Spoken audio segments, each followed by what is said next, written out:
My husband was in a car accident and lost his memory. He remembers everyone except me forgotten are our 10 years of life together. Instead, he holds his young secretary close, his gaze piercingly cold as he stares at me. Apologize to Lexi. I thought his memory was confused, mistaking Lexi for me, but later I learned his amnesia was fake. So, to get back at him, I pretended to lose my memory too and seduced his best friend. Jason ignored my calls again, and we had a huge fight. To make it up to me, he drove out in a downpour to buy me mint chocolate chip ice cream and got into that accident. Hearing the news, my mind went blank. My limbs felt like they had been doused with ice water, going completely numb. Without changing clothes, I bolted out the door, losing my slippers in the rush. When I reached the hospital room, Finn Walker in his lab coat was just closing the door. Seeing me, he looked startled. Jane, why are you soaked like this? I was soaking wet and looked a mess, but I could not care less. My voice choked with urgency as I asked, Jason, how is he? Seeing the tears welling up in my eyes, Finn's gaze flickered. He stammered. Jason just hit his head. His body is fine. Is he inside? Just as I reached for the door handle, Finn hurriedly stopped me. Jane, please let me finish. Seeing his hesitation, the relief I had felt moments ago shot back up my throat. Are you hiding something from me? Is Jason really okay? Finn nodded, then tapped his own head. He got hit here. Something is off. I do not know how to explain it. You will see when you go in. But Jane, you have to promise me, no matter what you see, you cannot get angry. All the way here, I had been regretting it. I should not have snapped at him. I should not have argued with him. If Jason really had something wrong with him, I thought I would not be able to go on living either. As long as Jason was okay now, I would do anything he asked. I would never argue with him again. But I never imagined that when I pushed open the hospital room door, what I saw was my husband tenderly embracing a young, stylish girl in a white dress. Her name was Lexi, Jason's secretary. But because I disliked her, Jason had fired her a month ago, and today's argument with Jason had been because of her. Startled by the door opening, Lexi saw me and hurriedly pushed Jason away, flustered, like a frightened little deer. Seeing her here made my heart clench. I turned my cold gaze to the man on the bed. Jason narrowed his eyes and met mine, his expression unfamiliar. The bandage wrapped around his forehead made my heart sting suddenly. Guilt and pain washed over me. Just as I was about to step forward, Jason turned his head and asked Lexi in a gentle voice. Who is she? Lexi glanced at me nervously, hesitating before stammering. She is Miss Davis. Jason extended his hand. Lexi placed hers in the man's palm. Is she our friend? Lexi shook her head quickly. Watching their hands suddenly clasped together, a surge of anger flared up inside me. The man looked at me again. His usually deep, beautiful hazel eyes were now clouded with thick disgust and displeasure. I quickly realized something too, my eyes widening as my voice trembled in disbelief. You lost. Get out. The man spat out a single word, cold and stinging, cutting me off. Jason and I had been together for 7 years before marriage, married for 10 years in total. In those 10 years, he had never once spoken harshly to me. Even when we argued, he usually let me vent my anger and frustration. Once I had calmed down, he would come over to hug me and soothe me. The harshest thing he had ever said to me was, Jane, have you had enough of this? Today was no different. Except that later, he apologized again, grabbed his car keys, and said he was going out to buy me ice cream. I never imagined that just one trip out would make him forget about me. Jason, I am your wife. I still had to remind him of this fact. I thought he would immediately let go of her hand and distance himself from Lexi, but Jason did not. He just frowned, staring at me, scanning me from head to toe. His gaze lingered half a second on my mud-covered feet before he said coldly and firmly, You are not my type. I froze. I still remembered when Jason knelt on one knee to propose, holding the ring he had said with sincere devotion. Jane, if you do not marry me, I will surely live out my days alone. Just take pity on me, okay? I was deeply moved then, yet I suppressed my joy and let out a haughty snort. I do not buy it. I am not the only girl in the world. But you are the only one I love. Without you, I would die. The gentle, earnest young man from my memories overlapped with the cold, distant man before me. Tears streamed down my face uncontrollably, staring at the bandage wrapped around his forehead. I told myself Jason had simply lost his memory. As long as he was not injured, as long as he was alive and well, that was enough. As long as he was here, he would eventually remember our past, remember that I was his wife. We still have the rest of our lives together. It is okay, we can take it slow. Jason did not believe I was his wife. The next day, I brought our marriage certificate for him to see. The man stared at the document and the wedding date, silent for a long moment. I watched every shift in his facial expression, my heart full of hope as I whispered. Do you remember? Jason lifted his head. When his unfamiliar, icy eyes met mine, a chill swept through my heart.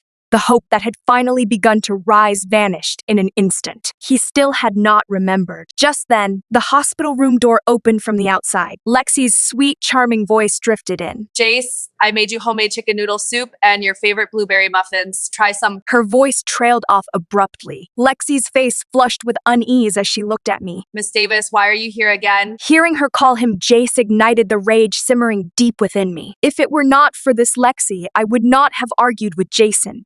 If I had not argued with him, he would not have driven out late at night to buy me ice cream, would not have gotten into that accident, would not have lost his memory. Everything that had happened these past days made it impossible for me to maintain my usual grace and composure. I strode over and raised my hand, slapping her hard across the face. The sharp crack echoed, my voice dripped with venom and fury. Miss Lexi, I have told you repeatedly, Jason is married. He is a married man. He is my husband. Put away those improper thoughts and stay away from him.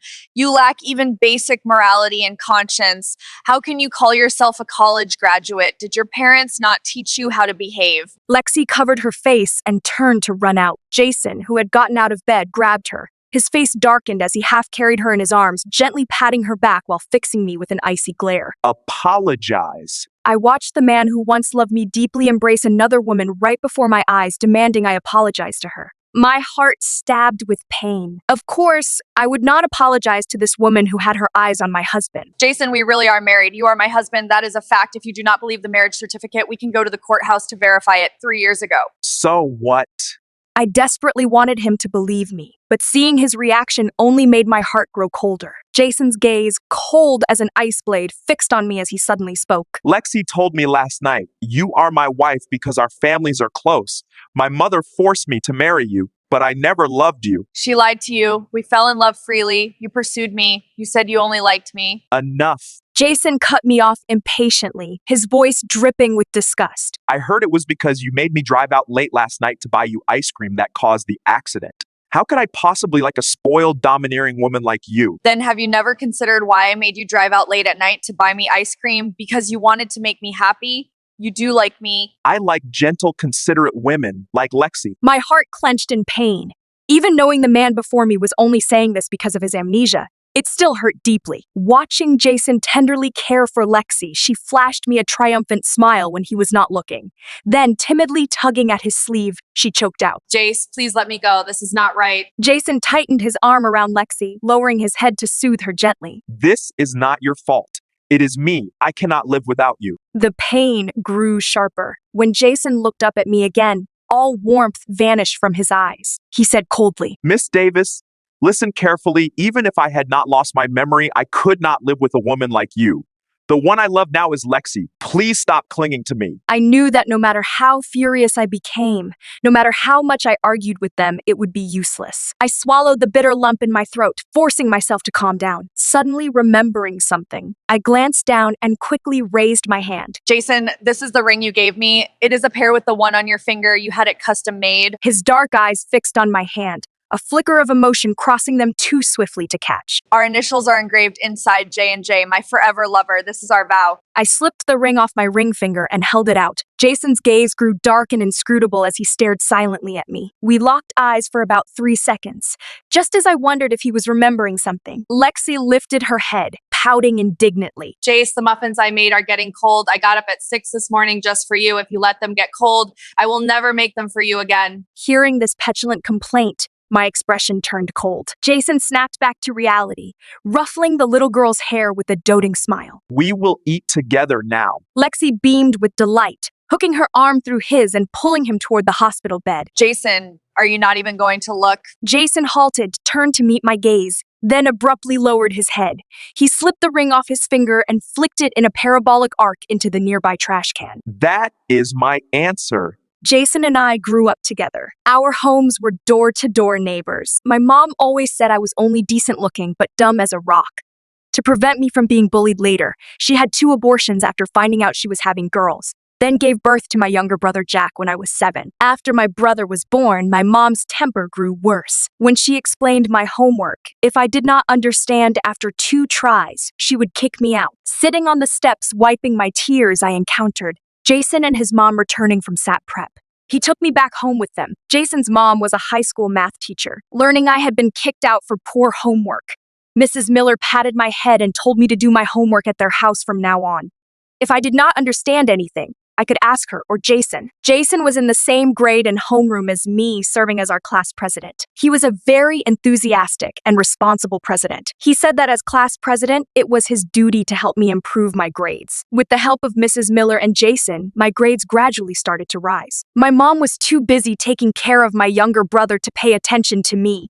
Seeing my academic progress, she stopped caring where I went, not even calling me home for dinner. Compared to my own parents, I felt closer to Jason and his mother, more like family. From elementary school through high school, Jason and I attended the same school. Before college applications, Jason asked me which university I wanted to apply to. I did not have strong preferences, just wanting to attend a university farther from home. Jason suggested we apply to the same school for companionship, and I did not refuse. Being 3 months older, I always regarded him as an older brother. We both gained admission to Harvard.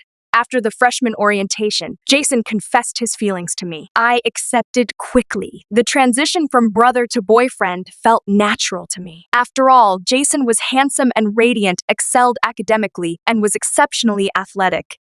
In an era saturated with teen idol dramas, he embodied every young girl's fantasy of a perfect partner. He was also incredibly gentle and considerate toward me. Spending so much time together day in and day out, it would have been impossible for me not to develop feelings for him. We dated for 7 years before getting married after he succeeded in his tech startup. My classmates were all envious of us. We were each other's first loves, childhood sweethearts who went from campus to wedding vows. Though we had our share of arguments and even a falling out, we stayed true to our original feelings and weathered it together. Among all the couples in our class, only Jason and I reached a happy ending. Now, we both have successful careers and a blissful family. It would not be an exaggeration to call us a heavenly couple. I feel incredibly lucky and truly happy. I never imagined Jason could fall for another woman. The first time I heard the name Lexi was from Jason's lips during one of our dinners out. His phone rang, revealing a panicked, timid girl's voice on the other end, apologizing at first, then breaking into tears. Jason showed no mercy, berating her as a brainless idiot who could not even deliver the right reports between our 2 companies, claiming even a dog would be smarter than her. Jason had always been refined and cultured. This was the first time I had seen him berate someone so viciously, especially a girl. After he hung up, I said, Was that not too harsh, yelling at a girl like that? Jason replied with a grim face. I am being generous by not firing her. Anyone else would have been kicked out long ago. Then why did you not fire her? Jason paused before explaining. She is from a poor rural town and worked hard to get an education. It has been tough for her. She has an unmarried younger brother. Their father passed away early, and it has been her mother alone raising them. Now her mother's health is not great either. I nodded, understanding that Jason probably saw a reflection of his own mother in Lexi's mother. My mom told me Jason's father ran off with a bartender just 3 years after moving in across from us. He has been completely out of touch ever since. Jason's mom has shouldered the mortgage alone all these years, plus covering his living expenses and tuition. It has been incredibly tough for a single woman. I have always known Jason to be a kind-hearted soul, just like that time he took my hand and led me home. Later, I heard the name Lexi come up again and again from Jason's lips. Whenever she made progress, he would generously praise her in front of me, saying she was a quick learner, a diligent and perceptive young girl. When Jason spoke of Lexi, it was with the air of a senior mentor toward a junior. I did not think much of it, until the day Lexi helped the drunk Jason home. I saw the adoring look in her eyes as she watched him, heard her remind me to brew him black coffee, and watched her undress him. She was every inch the devoted wife. That moment planted seeds of unease in my heart. I told myself I was overthinking it. I trusted Jason's character. He would never get involved with his secretary. But on my mother's birthday, when we had planned to go together, he took a call en route. He said important clients had arrived from Chicago, a rare visit, and he had to take them out to dinner. It was past midnight before Jason came home. Worried, I called him. Lexi answered, saying Jason was drunk and resting at a hotel. I demanded the address, but she refused and hung up. I did not sleep a wink that night. The next morning, Jason came home early to change clothes.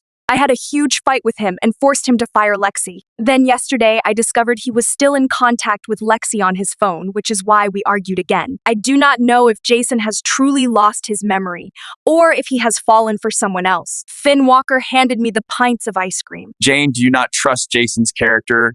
You have been with him all these years. Have you ever seen him flirt with other women when you broke up? So many girls gave him love letters, but he stayed loyal to you. He bought breakfast early in the morning and waited outside your dorm to beg for reconciliation. A love-struck fool, like him who loves you so much he cannot live without you.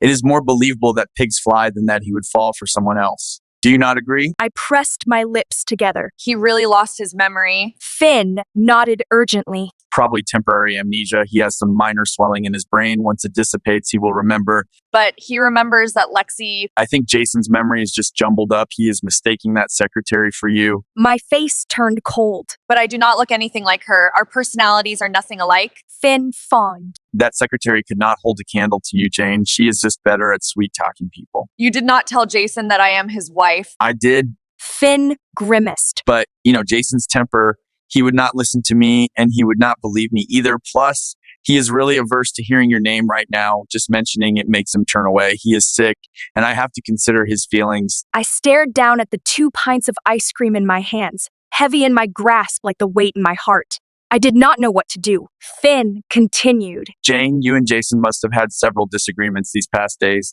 He once told me he hoped you could occasionally comfort him. I wonder if he subconsciously wants that now, which is why he seems to crave tenderness and consideration. He is probably hinting for you to comfort him. Comfort him. I froze. I recalled how, whenever Jason and I argued in the past, he was always the one who came to comfort me. Jane, do not be too upset. As a doctor, I can assure you Jason will remember everything eventually. As for that young secretary, she is just a distraction during his amnesia. Once his memory returns, it will end. You should not dwell on it. Will Jason ever remember? How can I make him remember? Finn said I was always arguing with him, leaving resentment in his heart. Jason really wants me to comfort him. I do not know how to comfort him. Thinking of how Lexi made soup and muffins for Jason, I bought groceries and started cooking. Though my mother favored sons over daughters, she never made me do housework growing up. She always said overly capable women would tire themselves out later in life, hoping I would be a bit leisure. After all these years with Jason, aside from ordering takeout, he had always handled the cooking. My heart softened a little. Following recipes on my phone all morning, I packed the barely passable meal into a container and headed to the hospital. But when I pushed open the room door and saw the 2 people on the bed clinging to each other in a passionate kiss, my brain froze. The interrupted pair noticed it was me. Lexi's cheeks flushed crimson as she pushed Jason away, scrambling to sit up and smooth her clothes. Miss Davis, why did you not knock? I knocked, but they were too absorbed in kissing to hear me. I stared at Lexi's lips, glistening and flushed crimson, and Jason, those dark, lust-filled eyes. Only I had ever seen him like this before. But now, he was passionately kissing another woman in bed. In that moment, I felt like I could not breathe. Even if this man had lost his memory, I still could not accept it. It felt utterly filthy. The very air in that hospital room made me want to vomit. I did not go in. I turned and left. On my way downstairs, I ran into Finn Walker and Sean Sullivan. Jane, you came to visit Jason again. Finn approached with a smile. When he saw my reddened eyes, he raised an eyebrow. Did Jason upset you again? I wiped my eyes with my hand and only gave a low, weary hum. I did not want to tell anyone who knew me and Jason about what I had just witnessed. Noticing the food container in my hand, Finn quickly changed the subject. Jane, you brought Jason lunch. Before I could react, he took the container from me. Spotting the Band-Aid on my finger, he looked surprised. Jane, you did not cook this yourself, did you? After calming myself slightly, I nodded. Then I will take this up for you. Finn volunteered, accompanying Sean to deliver the meal. After walking a few steps, he noticed the other man had not followed. He paused and turned his head. Sean, What are you looking at? Nothing. Sean stared intently at those long, bare legs, his eyes darkening. Only when the woman's slender figure vanished from his sight did he slowly turn back and continue walking. After witnessing that scene at the hospital, I did not feel like going back. Before long, Jason was discharged, but he did not return to our home. I heard he had bought an apartment elsewhere and moved in with Lexi. Finn called to console me, advising I stop searching for Jason for now. His head injury was not severe. He should regain his memory soon. I asked Finn how soon meant. He said maybe 3 months. Maybe half a year. But even if Jason recovered his memory, he had already cheated. Could I pretend nothing had happened then? Late at night, when all was quiet, the image of those two embracing and kissing would inevitably flood my mind. The thought of my beloved husband now making love to another woman in bed made me physically sick. I would rush to the bathroom to vomit, unable to sleep. I desperately wanted to find Jason and bring him back, but I knew he would not come with me until his memory returned. He hates me now. The vibration of my phone rang out from outside, sounding unusually clear in the quiet bedroom.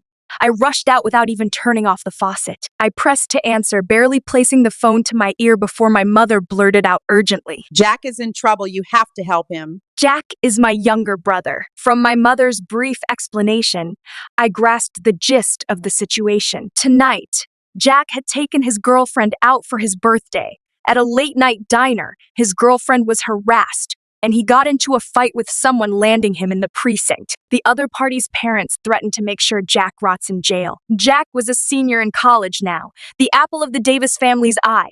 My mom asked me to reach out to Jason for help to see if he could intercede with the other side. Listening to the sobbing on the other end of the line, I felt annoyed. But Jack was still my own flesh and blood, the kid I had watched grow up. I hated my mom, but I did not hate him. Got it. I will talk to Jason. After hanging up, my head started pounding. Jason had lost his memory and was hostile toward me. He might not be willing to help. Still, I had to try. I dialed his number. The moment he answered, I blurted out anxiously, Jason, my brother is in trouble. Can you help? But after my words fell, there was no immediate reply. Only faint smacking sounds and heavy, rapid male panting. Before I could speak again, a woman's coy voice murmured, Jace, you seem especially excited today. Do you really like it when I dress as a nurse? Should I buy a schoolgirl uniform next time? I will be the student. You be the teacher. How about it? Jason murmured a lazy. Okay. My head buzzed. My blood seemed to freeze. The sound of plastic tearing was all too familiar. I realized what those two were doing on the other end. I immediately hung up, nausea surging as I covered my mouth and rushed back into the bathroom. After vomiting, my head felt heavy and my legs weak. Turning off the faucet, I stumbled out leaning against the wall, tears streaming down my face. Sitting dazed on the edge of the bed, thoughts of Jack made me pick up my phone again. I opened my contacts and I messaged. I wondered if anyone else could help. Besides Jason, my circle of friends did not seem to include anyone particularly well connected. Finn was just a doctor. He probably could not assist either. My finger swiped to a contact name, Sean. Who was this person? I opened the chat window. Only one message remained. I am Sean Sullivan. Sean Sullivan was the heir apparent of the Sullivan family in the city's elite circles and also Jason's primary investor. He was undoubtedly more capable and influential than Jason, but I had no idea if he would be willing to help with this. I had dined with him twice before when accompanying Jason. I could not think of anyone else to turn to now. Pushing my luck, I sent him a message. Are you there? After sending it, I felt foolish. Maybe he did not even remember me. Just as I was about to recall the message and call him instead, he replied quickly. Jane Davis. He actually remembered me. It is Jane, Jason's wife, Mr. Sullivan. We met at the hospital the other day. My brother is in trouble. Could you please help? After sending it, I felt a bit shameless. I glanced at the time on my phone, past 11 at night. Who asks for help at this hour? He was probably cursing me for disturbing his sleep. I braced myself for rejection, expecting him to block me. But then he suddenly called me. My heart pounded wildly. Seeing the call request, I did not hesitate long before answering. His deep, magnetic voice filled my ears. What happened? I briefly explained my brother's situation, he replied. Wait for my call. After hanging up, it still felt unreal. Sean Sullivan, was he actually going to help me? Just past midnight, my mom called with the good news that Jack had reached a settlement with the other party. I opened iMessage and sent Sean a simple Thanks. Just thanks. He was still awake. Want me to treat you to dinner? Sure. Seeing his sure, I hesitated. After all, Jason had lost his memory. If I invited Sean to dinner, I would have to go alone. Well, I would figure it out tomorrow.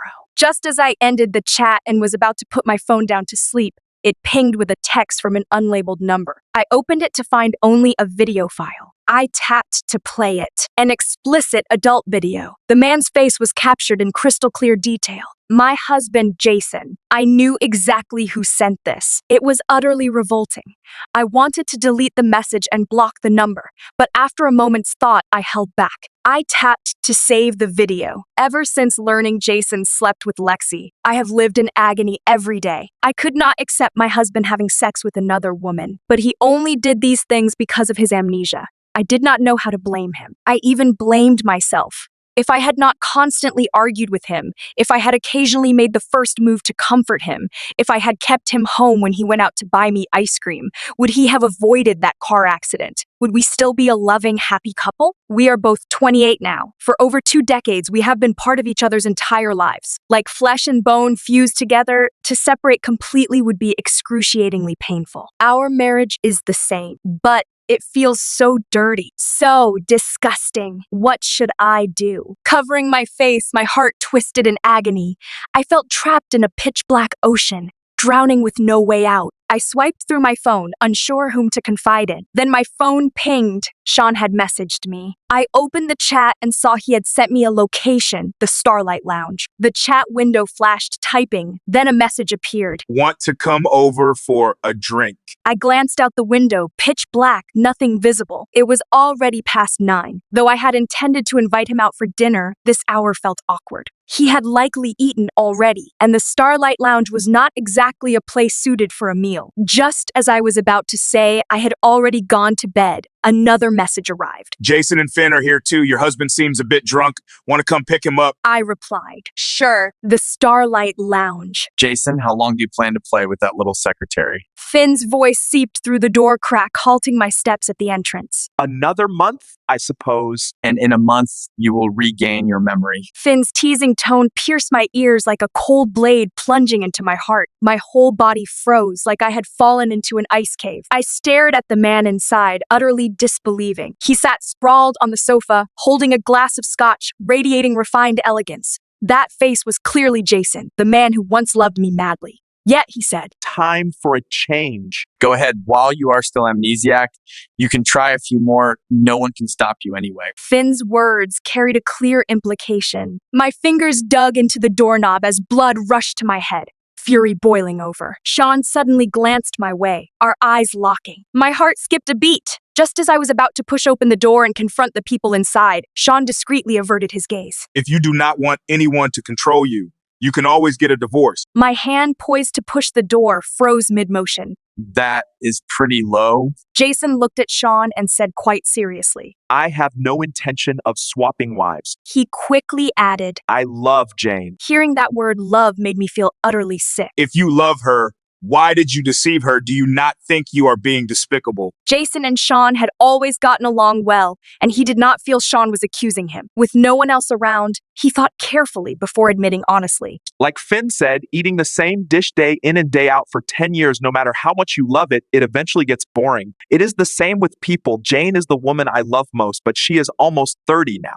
She cannot compare to those girls in their early 20s. Young girls are more skilled and inventive.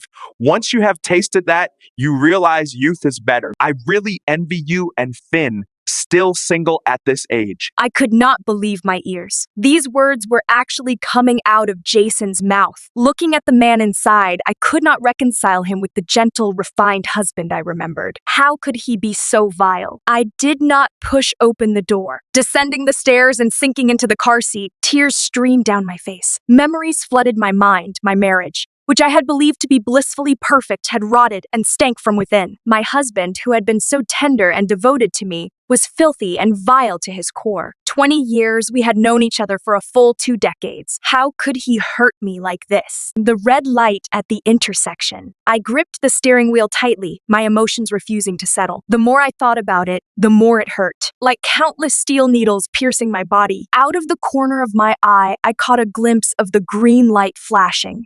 Before I could look properly, I instinctively pressed the accelerator. A large truck suddenly turned and came toward me. I jerked the wheel, and with a crash, I slammed into the flower bed beside the road. Before my consciousness faded into darkness, I vaguely saw a man's figure rushing toward me in panic. When I opened my eyes again, I was in the hospital. Apart from a slight dizziness and a dull ache in my head, my body felt fine. After the nurse removed my IV, she told me, "Your husband stayed here all night watching over you.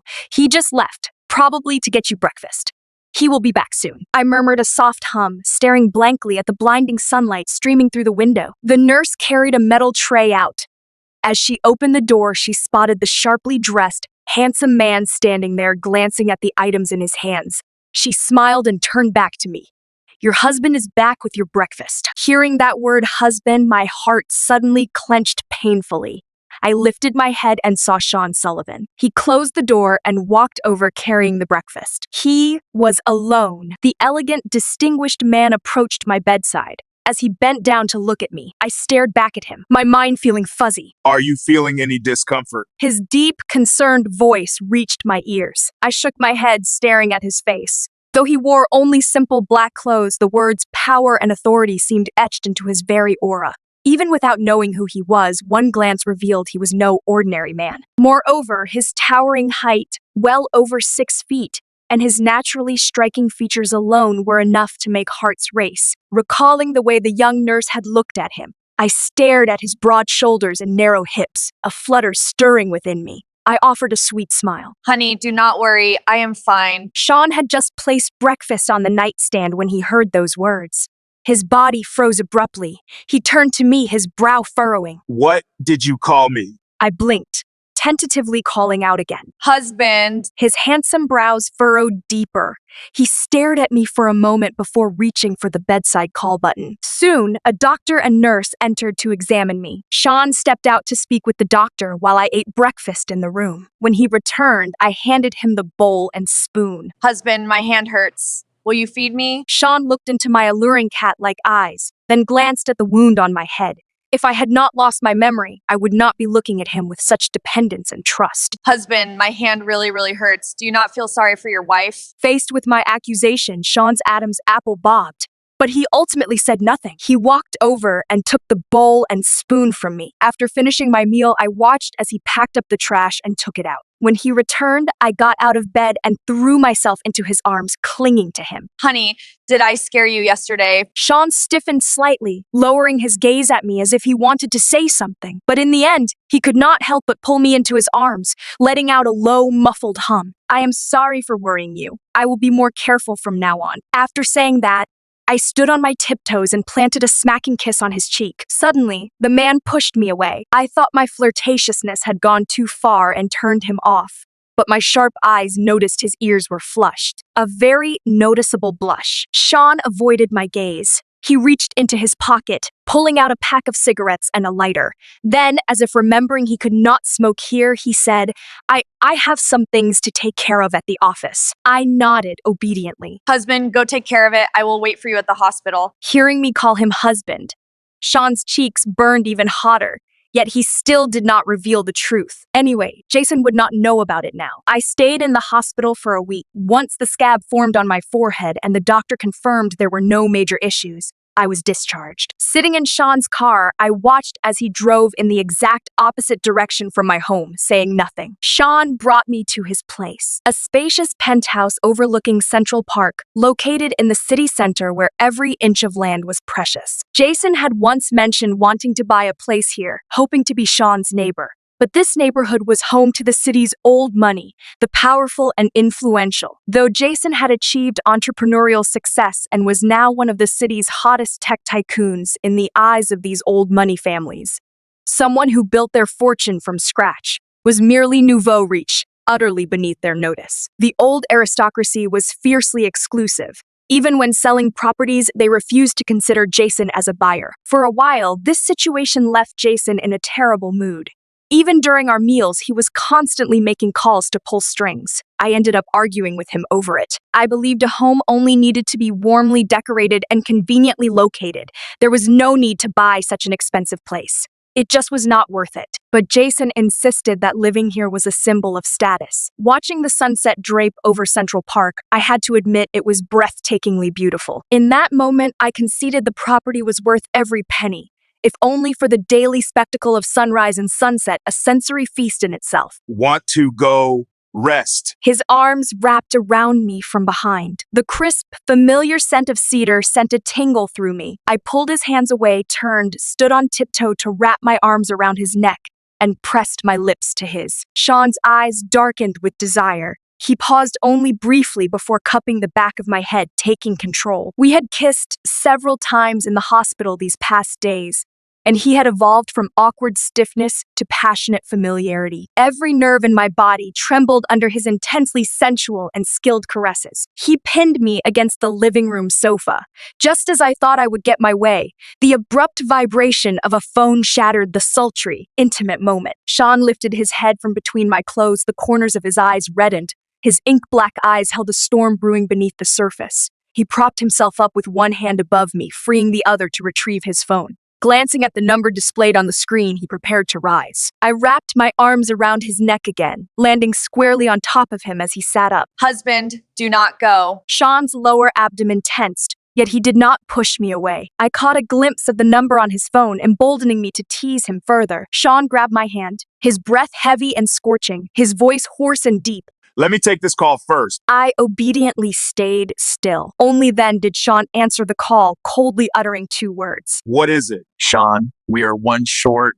I do not have time. You have not been out in days. Something is off. Could it be? Honey, I am hungry. The voice on the other end abruptly froze, followed by a startled gasp. Sean, when did you get married? Sean hung up immediately. The caller did not ring back. His piercing, hawk-like black eyes fixed on me. I felt no guilt, retorting indignantly. After work is for spending time with your wife. No sneaking out to fool around. The man paused for half a second before asking, What do you want for dinner? Mac and cheese, grilled steak, and roasted potatoes. I expected Sean to order takeout, but instead he placed me on the sofa, stood up, walked toward the kitchen, and opened the refrigerator. Curious, I hurried after him and watched as he expertly selected ingredients, washing and prepping them. You are not planning to cook this yourself, are you? Without looking up, he gave a low hum while rinsing vegetables under the faucet. You know how to cook. Sean lifted his gaze. How did you know I could not cook?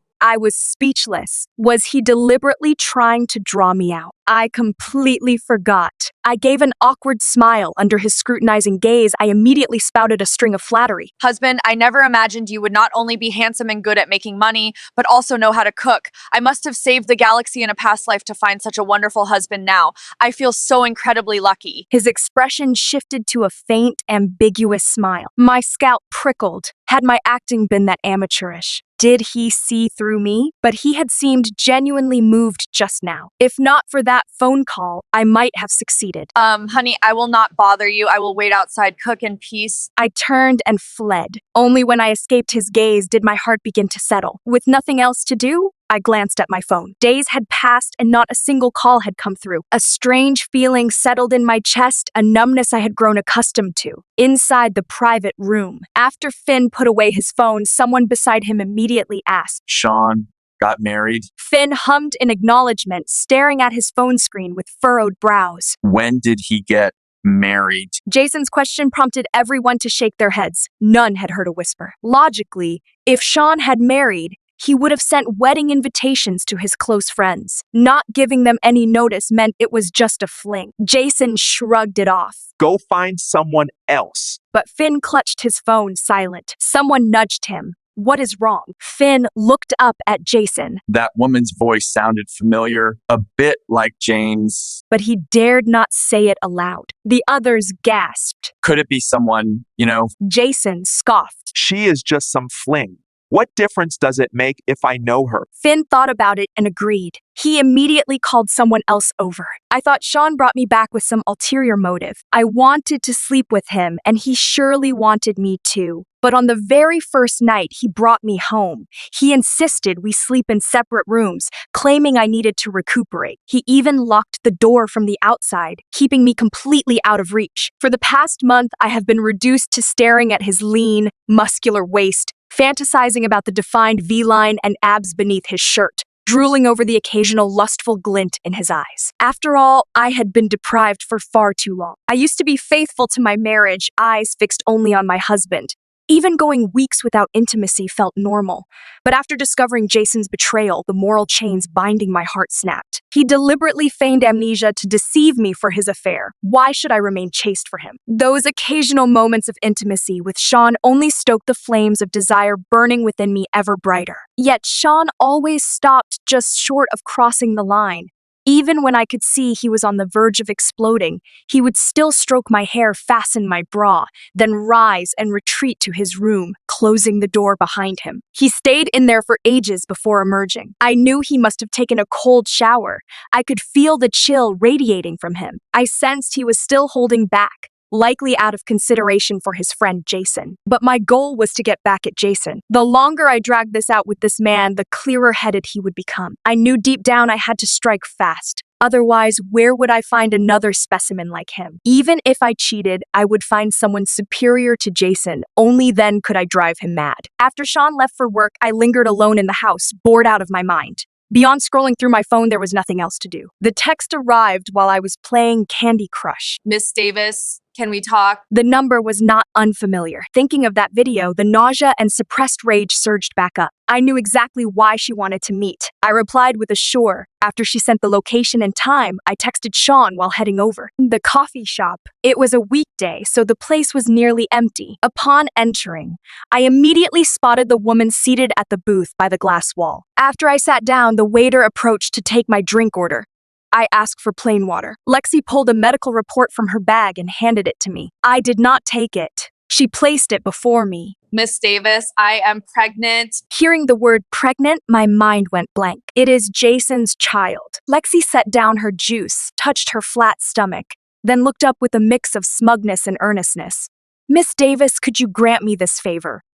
Would you divorce Jason? A baby cannot be without a father. I do not want my child to be born illegitimate.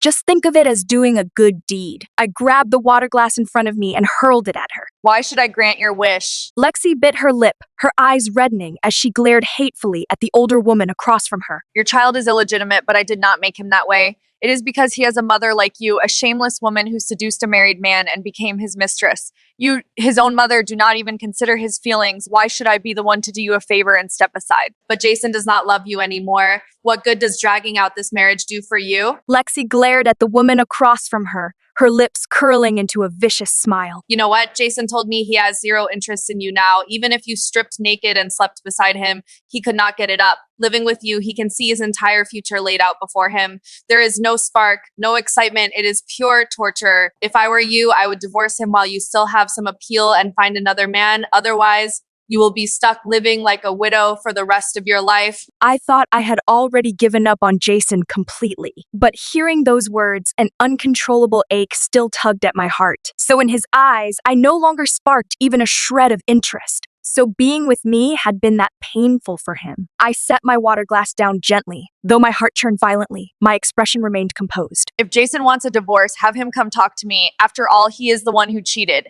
As long as he agrees to give me a larger share of the assets, I am not unreasonable. At the words property division, Lexi's expression darkened. Just then, the corner of her eye caught sight of the man rushing into the room.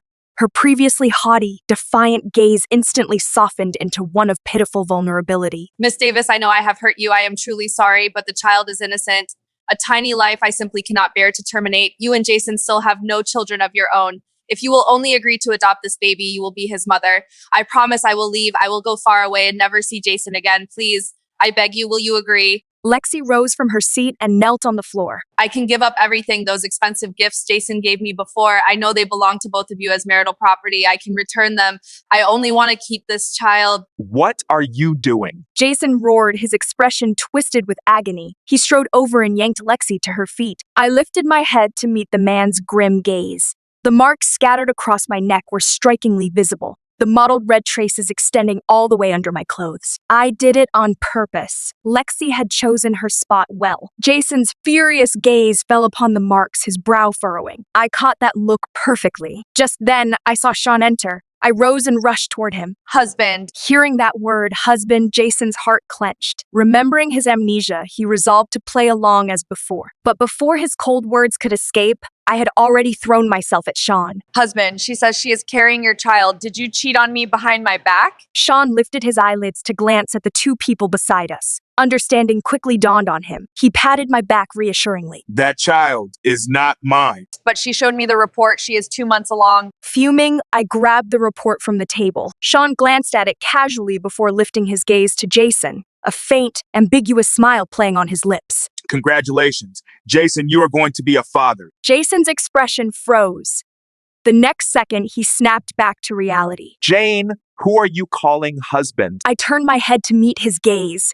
My eyes filled with confusion and unfamiliarity. Of course, I am calling my husband. Your husband? Jason finally caught on, staring at my arm wrapped around Sean, who showed no sign of pulling away. A surge of anger flared within him, and he yanked me toward him. Do you not even recognize what your husband looks like? Who the hell are you? Do not touch me. Watch out. I will report you for sexual harassment. I struggled to break free from his grip, but Jason's strength was overwhelming. I could not pry his hands off me and could only cry out for help. Husband, he is bullying me. Come help me. Jane, what the hell are you playing at? She has amnesia. Sean's words fell cold and simple. Jason's rage froze abruptly. What did you say? Sean stepped forward, pried Jason's hands off me, and pulled me close. His voice was icy. She lost her memory in a car accident. She hit her head and forgot everything from before. Jason frowned. Are you two putting on a show? Do you really think I have the time for such nonsense? Jason stared at Sean's aloof, aristocratic demeanor. This was Sean Sullivan, the man who never stooped to playing games with women. Husband, is this person your friend? I tilted my head, confusion evident. Sean ruffled my hair. I suppose so. He was touching me inappropriately. I do not like him, honey. Can we go home now? Sean nodded, took my hand, grabbed the bag I had left on the table, and led me away. Jason tried to chase after us, but was quickly pulled back by Lexi. On the way home, my phone rang. I answered it in front of Sean. The moment I answered, a furious, angry male voice erupted. Jane, are you faking this? Lexi told me everything. You never lost your memory. You did this on purpose. Sean stopped the car and snatched the phone from my hand. Jason, if you have questions, ask me. Stop harassing her. Sean, she is my wife. What the hell do you think you are doing? We will talk later. Sean hung up immediately and blocked the number. After dropping me off at home, Sean headed out again. The Apex Club. Jason drank while telling Finn about Sean's ambiguous relationship with me. Finn only then realized that the coquettish female voice on the earlier call was indeed mine. But they could not fathom how I had become entangled with Sean. Just then, the private room door swung open from the outside. Sean strolled in with an air of nonchalance. Jason slammed his glass down with a crash, stormed over, grabbed Sean by the collar, and demanded, Sean, did you fucking sleep with my wife? Jason thought of the marks on her neck. He was not some naive teenager. At his age, he had seen it all and knew exactly what they meant. The thought of his wife being touched by Sean made Jason want to kill someone. Jason, calm down. Let's talk this out. There must be some misunderstanding. Misunderstanding. He was groping my wife right under my nose. Jane has amnesia. Sean stated the fact once more. Deep down, Jason did not want to believe I would betray him. After all, we had known each other for 20 years. He knew how much I loved him, and he did not fully trust Lexi's accusations either. If I had not lost my memory, I would never have gotten involved with another man. When did this happen?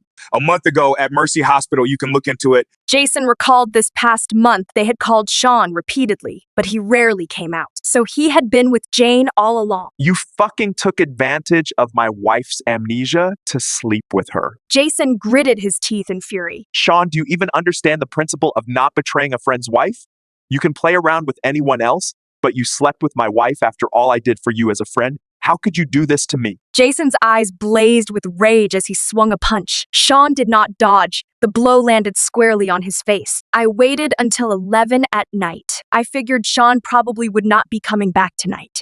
After all, Rich playboys like him surely have more than one place to stay. He had not replied to my messages. I could sense he was avoiding me. I turned off my phone and prepared for bed. Just as I reached for the light switch, I heard the door open outside. I jumped out of bed, slipped on my slippers, and opened the door. Sean slipped into his shoes and walked into the living room. Spotting me, his handsome brows furrowed deeply. Why are you not asleep yet? Husband, what happened to your face? One side of Sean's face was swollen. Clearly, he had been beaten. I hurried over, reaching out to touch him, but he grabbed my hand and pushed me away coldly. It is late. Get some rest. With that, he turned away without another glance and went back to his room. I could guess who had hit him. Thinking of how this man had cared for me these past days, I felt a twinge of guilt. I grabbed a hot towel to apply to his face, but he had locked the door from the inside. I pounded on the door relentlessly. Annoyed by the noise, Sean finally opened the door. I followed him inside. He returned to the sofa, sitting with his legs spread wide.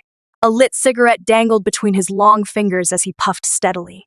The pale smoke blurred his impossibly handsome face, making it look eerily cold and distant. I could tell he was in a bad mood. I went to his bathroom, re-soaked a towel in hot water, wrung it out, then knelt on one knee beside the sofa to apply it to his face. The pleasant scent of gardenias filled my nostrils. Sean glanced down. I was not wearing a bra. Suddenly, he grabbed my hand. I looked up at him, blinking. What is it? Sean saw the innocence and purity in my eyes, recalling today's events.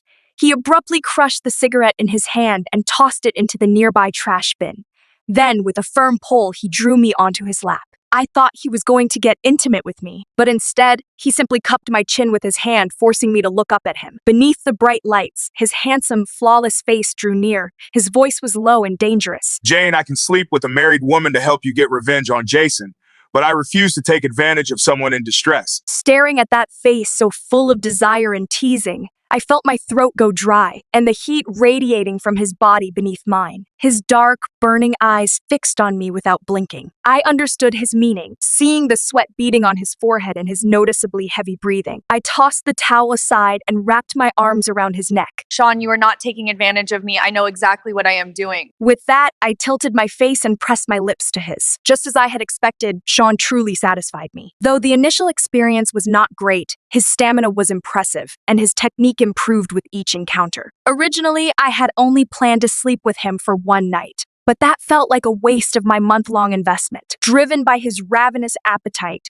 we stayed cooped up for 3 days and nights, surviving solely on takeout. Jason called me several times. I hung up the moment I heard his voice and ignored his texts. That evening, Sean and I headed downstairs to grab dinner at the nearby street when Jason blocked us at the building gate. Jane, Jason crushed the cigarette in his hand underfoot and strode toward me. But before he could reach me, Sean stepped in front of him. Sean, what the hell do you think you are doing? Sean gave him a cold stare. Jane is my wife now. Stay away from her. Your wife? Jason exploded with rage, swinging his fist to strike. Honey, watch out. This time, Sean swiftly grabbed Jason's arm, turning to me with tenderness. He said, Jane, I need to handle something with him. You go back first. We will come out later. I nodded, my voice trembling with worry. Just do not get hurt. Sean's eyes brimmed with affection as he murmured, All right.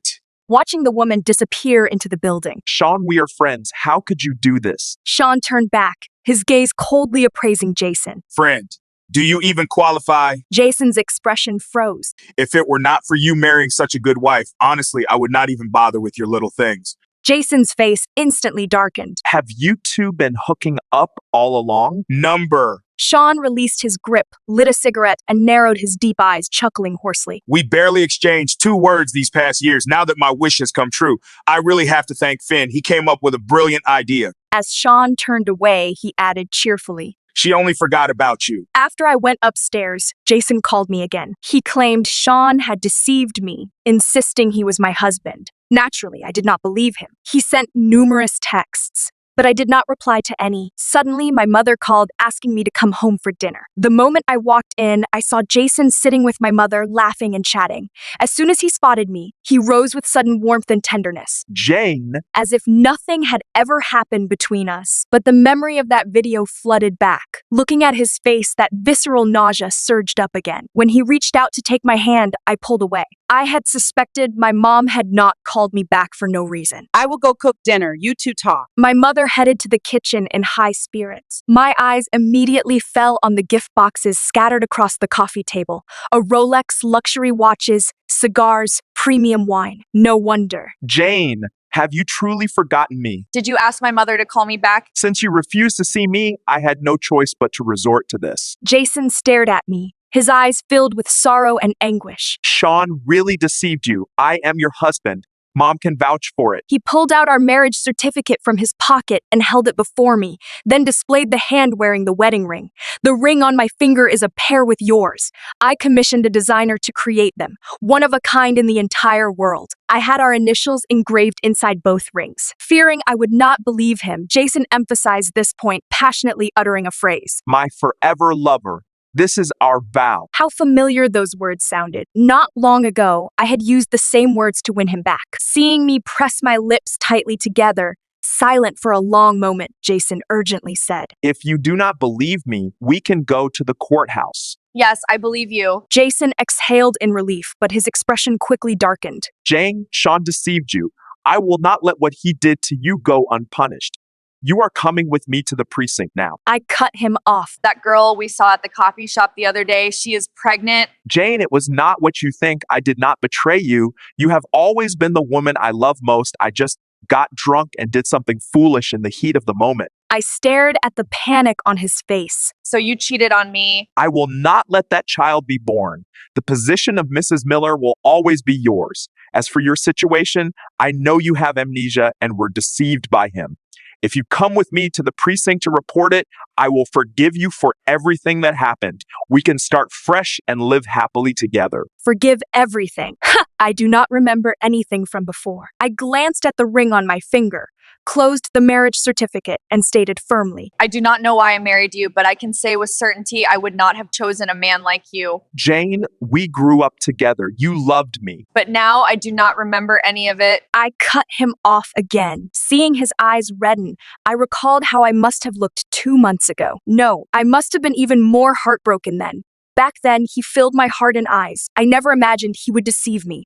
I trusted him so completely, loved him so sincerely. Yet the man I loved stabbed me in the heart. His pain could not possibly match mine. If we were childhood sweethearts, if you ever considered me your wife, if you truly loved me, why were you not the first person I saw when I opened my eyes in the hospital?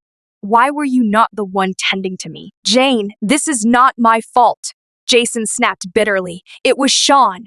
He had ulterior motives toward you. He did not notify me. If I had known you, I cut him off coldly. But you never called me once. As my husband, did you not even know if I came home this past month? If our relationship was strong, would we not be living together? Jason paled, nervously stammering. Jane, the truth is, I was in a car accident before, hit my head, so I forgot about you. And now you remember, are you sure I am your wife? Jason nodded urgently. Of course. We got our marriage certificate. But you feel like a stranger to me. Jane, come home with me. I will help you remember. A phone ringtone sounded. Jason pulled it out, glanced at the screen, and answered with a frown. What is it? Before his assistant could speak, Lexi's shrill voice cut in. Jason, are you coming to see me or not? If you do not come, I will jump off the roof of your company building with the baby. Do not do anything rash. After Jason hurriedly left, I had dinner with my mom and went back home. Married tech tycoon cheats with subordinate. Mistress threatens suicide by jumping off building. That night, this scandalous news shot straight to the top of Twitter trending topics. My phone buzzed nonstop. Messages flooded my iMessage and WhatsApp. Even the dormant Facebook alumni group was abuzz today. Jane, did Jason really cheat? Money corrupts men after all. Even you and Jason could not escape this curse. I will never believe in love again. Jane, I always thought you were so happy. Guess every family has its own troubles, sigh. I am free tomorrow. If you are feeling down, want to go out for a walk, guess you should not go for men who are too perfect. Like my husband, he does not make much, but at least he is loyal to me. This quiet, ordinary life is the happiest. Jane, you agree, right? I did not reply. My phone rang then, my mom calling. I did not want to answer, but I still wondered what she would say now. Jane, Jason cheated, did he not? I told you to have a baby right away, but you would not listen. Now that woman is pregnant first. What if she has a son? What will you do then? I was disappointed after all. After hanging up, I blocked the number. I buried my face in my hands, tears streaming down. Footsteps approached from behind. A man embraced me from behind, sighing. Did you like him that much? I remained silent. He cupped my chin, exposing my tear-streaked face to his dark gaze. What would it take for you to like me? Before I could react to Sean's sullen expression, he leaned down and pressed his lips hard against mine. The kiss was heavy and rough, nothing like the tender, lingering style he had shown just days before. Under his fierce, possessive claim, the sorrow and sadness in my heart quickly dissipated. Floating in a haze, my eyes half open and unfocused, I gazed up at the man above me. I felt like I understood Jason a little better now. Switching things up occasionally was not so bad. The next day, I slept in until late morning. Perhaps because I had slept well, seeing the message on my phone again did not sting as much. Sean had already left for work, leaving breakfast for me. Sitting at the table, I ate while scrolling through Twitter. Suddenly, Mrs. Miller's call came through. My heart lurched when I saw it. Answering, I heard sobbing on the other end. Mom, Jane, if you want a divorce, I support you. My nose stung, tears spilling. Mom, I am sorry. It is not your fault. It is mine. I failed to raise Jason properly. I am so sorry, my dear. I wiped my eyes, my throat tightening until no sound came out. Jane, do not feel burdened. Even if you divorce Jason, you will always be my daughter. When I said I wanted a divorce, Jason refused. He believed I had only lost my memory, forgotten my feelings for him, and that once I remembered, I would surely regret it. He wore my favorite white shirt, took me to restaurants I loved, walked me through parks we used to stroll in, and revisited our elementary, middle, high school, and university campuses. He recounted all the things we had done together over and over. He was lost in those memories, constantly emphasizing how strong our bond was, but I remained expressionless throughout. Jason looked desolate as he cautiously asked. Still cannot remember anything? Looking at his face felt like seeing someone from another lifetime. It had not been that long yet I seemed to have grown calmly accepting this failed marriage. I watched the blue sky and white clouds overhead, and the college couples walking hand in hand beside us. I saw the pure, sweet smiles on their faces. I too had once laughed with such joy and happiness. I probably do not regret getting married, even if the man I loved has now become deceitful and ugly, but I possessed his most beautiful, pure moments. That is enough. I should not punish myself for his mistakes.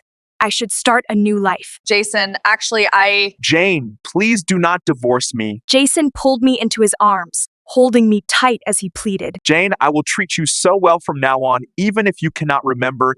It is okay.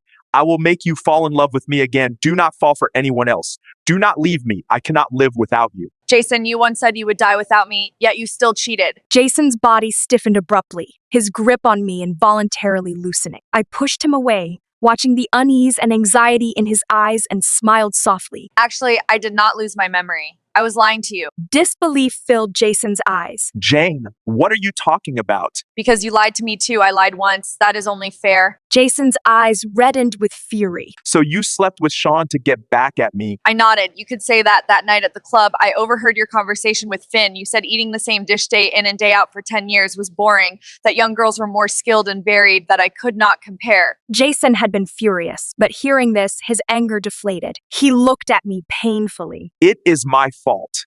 I hurt you. Yes, you did hurt me. I nodded calmly. Can you give me one more chance? His eyes pleaded. I paused, then shook my head. No, I cannot. I watched the shattering in his eyes before finally telling him plainly. Jason, I do not love you anymore. I wanted a divorce, but Jason dragged his feet. I sent him the video from my phone and told him I could never pretend these things never happened. Every second spent with him made me feel sick. In the end, he agreed to go with me to the courthouse to get the divorce finalized. As the party at fault for the infidelity during marriage, he offered to give me all the assets as compensation, leaving him with nothing. I refused and demanded a 60-40 split. 60% for me, 40 for him. Because during those years, he truly did treat me well. Without him and Mrs. Miller, I doubt I would be any better off than I am now. On the day we got the divorce papers, Jason asked if I wanted to grab a farewell meal. I declined, waved goodbye, and said never see you again.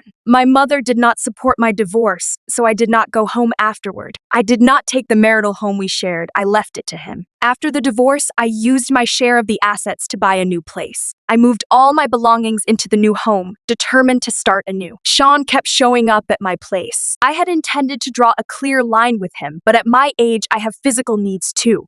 I was not planning to remarry anytime soon, and honestly, being with him was far more satisfying than buying toys or hiring a random guy. Sean claimed he was single with no girlfriend, so we became friends with benefits. Later, I unexpectedly got pregnant twins. We upgraded from friends with benefits to co-parents raising the kids. This is how life had to go on. Jason's side of the story. After divorcing Jane, I did not marry Lexi. I hated her for sending our intimate video to Jane, for forcing Jane to witness my betrayal, my shame, my filth. But I hated myself even more. As Finn said, though he suggested the rotten idea, he did not force me to cheat.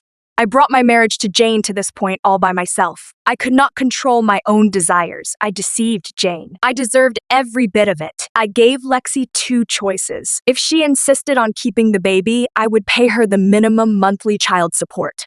As for anything else, she could forget it. Marrying her was out of the question. I only loved Jane. Even in death, my fortune would go solely to my mother and the woman I love. The woman who once cried and screamed, even threatening to jump off a building to force me into marriage, decisively chose the second option. She terminated the pregnancy, took my $300,000, and vanished from my life. See, this is the woman who claimed to love me, who said she could not live without me. How utterly hypocritical. I know I still love Jane. That is why I intend to win her back. I know she finds me repulsive, but I am equally certain no man her age can match my standing. Sean will never marry her. I have been currying favor with my mother-in-law and enlisting old classmates to speak well of me. I have orchestrated chance encounters. I believe time heals all wounds. We will reunite sooner or later. But I never imagined that a year later, Sean would propose to Jane. She even gave birth to twins for him, a boy and a girl. On my mother's birthday, Jane brought the children and Sean over for dinner. My mother did not want to see me, but I came anyway. Selfishly, I hope she was not doing well. That way, even if she divorced him later with 2 kids in tow,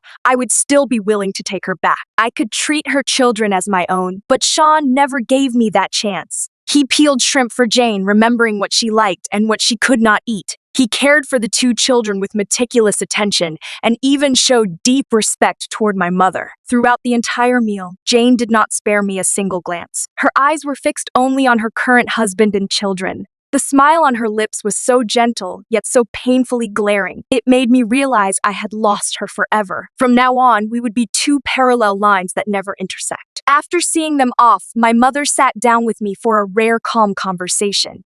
She urged me not to dwell on the past, to find another woman and start anew, to stop making foolish mistakes. I did not want to burden her further. I knew people must look forward no matter how much I regretted and blamed myself. Time could not be turned back. Later, I dated a few more women, all young girls. But with them, I never recaptured that initial spark. I felt exhausted. I longed for the marriage I had shared with Jane, those years of mutual support and quiet contentment. After my mother passed away from breast cancer, I dissolved the company. While sorting through her belongings, I found her medical reports. She had known for years about the lumps in her breast. The doctor had said breast cancer is not highly fatal. If caught early, it is treatable. But she never went for treatment, nor did she tell me. My mother never forgave me. She always despised men who strayed. My father ran off with a bartender, but after over 20 years, when I became successful, he returned demanding I care for him in his old age. Thankfully, he collapsed at the poker table and never woke up. My mother paid for his funeral. She said she never regretted marrying my father. Though she never had a good husband, she had a good son like me, and I even brought her a good daughter-in-law. Life rarely goes as planned. Compared to others, she had lived well. She was content. But I ended up becoming trash like my father. She must have been deeply disappointed. The first Christmas Eve after my mother passed, I rushed home from work early alone in the empty house. I opened the bedroom door and saw our wedding photo on the wall. Smiling, I said, Honey, I am home. but there was no reply.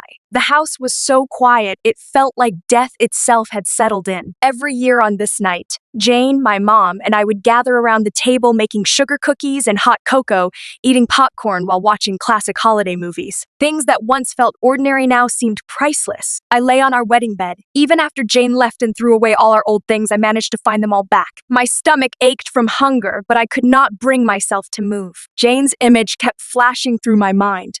What was she doing now? Was she out with the kids looking at Christmas lights or watching holiday movies with Sean? Jane and I once had a child too, but back then my business failed, my mother was hospitalized, and we had a mortgage to pay. So Jane terminated the pregnancy. If only that child were still here. If I had not cheated, Jane and I would be so happy now. As the midnight bells rang out, I grabbed a kitchen knife and slashed my wrist with all my strength. Blood gushed out instantly, dripping onto the floor. Leaning against the sofa, I waited silently for death to come. As my consciousness faded, I remembered what I had said when I proposed to Jane. I only love you. Without you, I would die. Jane, I never lied to you. Without you, I truly would die. Sean's side of the story. Jason called me scum for coveting my best friend's wife, but I never considered him a friend who treats a rival in love as a friend. If it were not for stealing his woman, I would never have invested in him. Jane and I were elementary school classmates. But she does not remember me at all. Only I have always remembered her. I remember her paying for 5 packs of snacks for me at the supermarket and sharing a cup of her yogurt with me. That day, my breakfast tasted better than ever. I wanted to repay her, but Jason warned me, saying Jane was his sister and to stay away from her, or else he would beat me up. My mother had me out of wedlock. Because of me, she broke ties with her parents and fled her hometown with me. Years of depression and physical exhaustion took their toll. She passed away when I was in 3rd grade. I was taken in by my mother's close friend who had been living with her. When I turned 12, my biological father sent someone to find me, wanting to bring me back to my family. Truthfully, I did not want to go with him. But my foster mother could not find me a suitable partner, and besides, I had my own reasons. Take my maternal grandparents, for instance. They never showed much affection toward my birth mother or me. Yet they were warm and loving toward my aunt and cousin. Because my aunt married a man of means, and her in-laws were quite well off. If I had money and influence, I was sure I could win my future mother-in-law's approval and marry the girl I loved. My dad originally wanted me to study abroad, but when he found out Jane and Jason went to Harvard, I went there too. My dad partied too hard and his health suffered. In his 50s, I was his only son, so he could not stand up to me. At the freshman welcome party, Jane did a contemporary dance routine in a red dress. That slender waist, those long legs, it left me parched. She was perfect in every way, except her eyesight. I was clearly better looking than Jason. I was richer than Jason. I had been right under her nose for so long. Yet she never remembered me. I even played the hero chasing away the guys who harassed her. Yet she still did not remember my name. So frustrating. When Jane married Jason, my heart shattered into pieces. I desperately wanted to kidnap her away.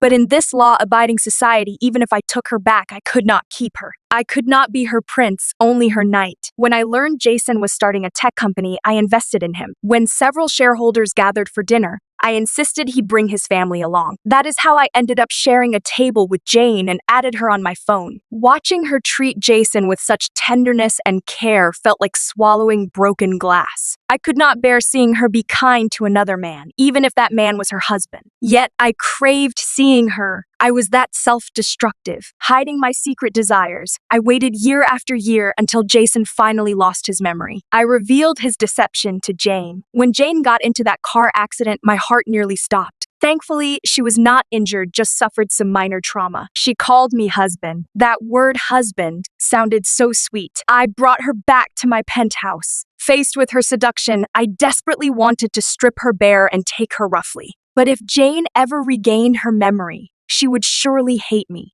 I could not bear her hatred. I could not exploit her vulnerability. So every night, I locked the door from the inside, fearing I might lose control and give in to my animal instincts. Jane texted me saying an acquaintance had invited her out. I knew some things could not stay hidden forever.